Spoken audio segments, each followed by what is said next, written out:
നമസ്കാരം. ഞാൻ doctor Anjana. Pattom S hospital consultant gynaec oncologist ആയിട്ട് വർക്ക് ചെയ്യുന്നു.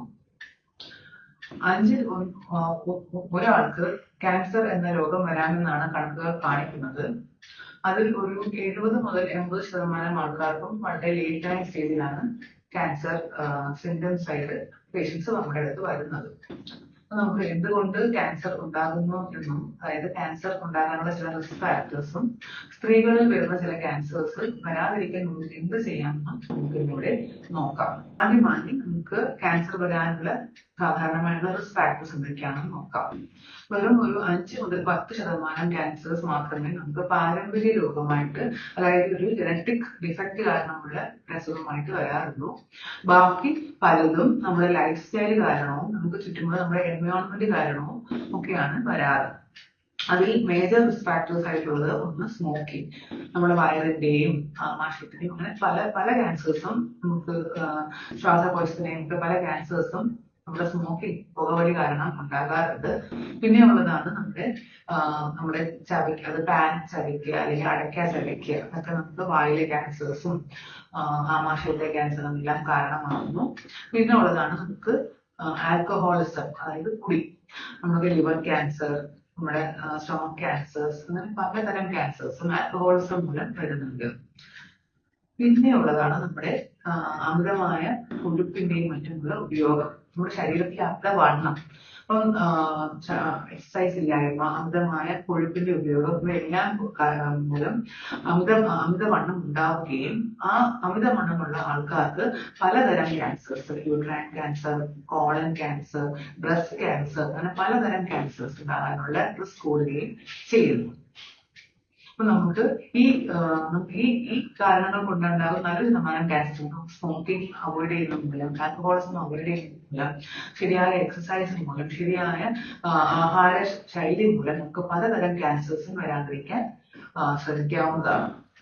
അപ്പൊ ഇനി നമുക്ക് സ്ത്രീകളിൽ കാണുന്ന ചില കോമൺ ക്യാൻസേഴ്സും അവ എന്തുകൊണ്ടുണ്ടാകും എന്നുള്ളതും എങ്ങനെ വരാതിരിക്കാൻ നമുക്ക് എന്ത് ചെയ്യാൻ പറ്റും എന്നുള്ളത് നമുക്ക് നോക്കാം. അതിൽ ഒന്നാമത്തേതാണ് നമ്മുടെ സർവൈക്കൽ ക്യാൻസർ. നമ്മുടെ ഇന്ത്യയിലെ സ്ത്രീകളിൽ കാണുന്ന സെക്കൻഡ് മോസ്റ്റ് കോമൺ ക്യാൻസർ ആണ് സർവൈക്കൽ ക്യാൻസർ. നമ്മൾ ലോകത്തിലെ സ്ത്രീകൾ നോക്കുകയാണെന്നുണ്ടെങ്കിൽ 4 ഒരു സർവൈക്കൽ ക്യാൻസറും ഇന്ത്യയിൽ നിന്നാണ് വരുന്നത്. അപ്പൊ എന്തുകൊണ്ടാണ് സർവൈക്കൽ ക്യാൻസർ വരുന്നത്? നമുക്ക് സർവൈക്കൽ ക്യാൻസർ വരുന്നത് ശരിക്കും പറഞ്ഞാൽ ഒരു വൈറസിന്റെ ഇൻഫെക്ഷൻ മൂലമാണ്. HPV എന്ന് പറയുന്ന വൈറസിന്റെ ഇൻഫെക്ഷൻ മൂലം. അപ്പം ശാരീരിക ബന്ധത്തിൽ ഏർപ്പെടുമ്പോൾ എല്ലാ സ്ത്രീകൾക്കും HPV വൈറസിന്റെ ഇൻഫെക്ഷൻ വരാവുന്നതാണ്. അതായത് നമുക്ക് മൾട്ടിപ്പിൾ പാർട്ട്നേഴ്സ് വേണമെന്നില്ല, നമുക്ക് ഭർത്താവിന്റെ കൂടെ ശാരീരിക ബന്ധത്തിൽ ഏർപ്പെടുന്ന സ്ത്രീക്കും ആ ഒരു ഇൻഫെക്ഷൻ വരാവുന്നതാണ്. മിക്കവാറും എല്ലാവർക്കും പക്ഷെ നമ്മുടെ ആ ഹെൽത്തിൽ നിന്നും നമ്മുടെ ഇമ്മ്യൂണിറ്റി വഴി ആ ഒരു ഇൻഫെക്ഷൻ ക്ലിയർ ചെയ്തു പോകും. പക്ഷെ ഒരു 3 മുതൽ 5% ആൾക്കാർക്ക് അത് ഭാവിയിൽ സർവൈക്കൽ ക്യാൻസറിലോട്ട് നയിക്കാം. അപ്പൊ എന്തൊക്കെയാണ് ഈ ഒരു സർവൈക്കൽ ക്യാൻസർ വരുന്ന റിസ്കുകൾ കൂട്ടുന്നത്? അതൊന്നാണ് മൾട്ടിപ്പിൾ സെക്ഷൽ പാർട്ട്നേഴ്സ്, ഒന്നിലധികം ആൾക്കാരുമായി ശാരീരിക ബന്ധത്തിൽ ഏർപ്പെടുക, നേരത്തെ കുഞ്ഞുങ്ങൾ ഉണ്ടാകുക, നേരത്തെ കല്യാണം കഴിക്കുക, സ്മോക്ക് ചെയ്യുക, ഇതെല്ലാം അതിന്റെ റിസ്ക് കൂട്ടുന്നു. എന്നിരുന്നാലും എല്ലാ സ്ത്രീകളും, ഈ ഒരു സർവീസ് ഉള്ള എല്ലാവർക്കും ഈ ഒരു ക്യാൻസർ വരാവുന്നതാണ്. അപ്പൊ ഇതിനെ പ്രതിരോധിക്കാൻ നമുക്ക് എന്തെങ്കിലും ചെയ്യാൻ പറ്റുമെന്നതാണ് അടുത്തത്. അതിൽ ഒന്നാണ് നമുക്ക് HPVക്ക് എതിരായിട്ടുള്ള വാക്സിൻ അവൈലബിൾ ആണ്. നമുക്ക് 9 മുതൽ 14 വരെയുള്ള കുഞ്ഞുങ്ങൾക്ക് 2 ഡോസും 14 വയസ്സ് കഴിഞ്ഞവർക്ക് 3 ഡോസുമാണ് റെക്കമെൻഡ് ചെയ്യുന്നത്. കൂടുതലും 26 വയസ്സ് വരെയാണ് ഇത് റെക്കമെൻഡ് ചെയ്യുന്നത്. അപ്പൊ HPV വാക്സിൻ അവൈലബിൾ ആണ്. പിന്നെ ഉള്ളതാണ് നമുക്ക് സ്ക്രീനിങ്. പലരും കേട്ടിട്ടുണ്ടാവും, പാക്സിനിയ സ്ക്രീനിങ്, HPV വൈറസ് സ്ക്രീനിങ്, അങ്ങനെ നമുക്ക് പലതരം സ്ക്രീനിങ്ങും ലഭ്യമാണ്. ഈ ഒരു ക്യാൻസർ സ്റ്റേജിന് മുന്നോടിയായിട്ടുള്ള പ്രീ ക്യാൻസർ സ്റ്റേജിനെ പിക്ക് ചെയ്യാനാണ് നമ്മൾ കൂടുതലും ഈ ഒരു സ്ക്രീനിങ് ചെയ്യുന്നത്. ഈ സ്ക്രീനിങ് വഴി നമുക്ക് പ്രീ ക്യാൻസർ സ്റ്റേജ് നമുക്ക് കണ്ടുപിടിക്കാൻ പറ്റിയാൽ അത് ചികിത്സിച്ച് ഭേദമാക്കുന്നതോടെ നമുക്ക് ക്യാൻസർ രോഗത്തിലോട്ട് പോവാതിരിക്കാൻ നമുക്ക് പറ്റും. പിന്നെ ഉള്ളതാണ് സേഫ് സെക്ഷൽ പ്രാക്ടീസസ്. നമുക്ക് ഒരാളുമായിട്ട് മാത്രം ബന്ധത്തിൽ ഏർപ്പെടുക, കോണ്ടം മുതലായവ ഉപയോഗിക്കുക, ഇതെല്ലാം നമുക്ക് ഒരു പ്രൊട്ടക്ഷൻ തരുന്നതായിട്ടാണ് കാണുന്നത്.